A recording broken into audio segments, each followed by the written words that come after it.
masaya ka na ngayon sa piling niya. Wala na akong magagawa kahit pilitin pa na ang ibigin ka at ang isipin ka.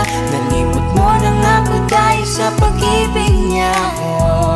Binabalikan ating nakaraan, panahong ayos tayo bago mo ako saktan. Pero bakit mahal pa rin kita kahit masaya ka na sa iba? Bakit sinaktan mo ang damdamin ko? Di nyo na pwede masisipag ng to. Di ko mawari, di ko alam magkakaganito. Nung una naman, kamusta? ay okay naman.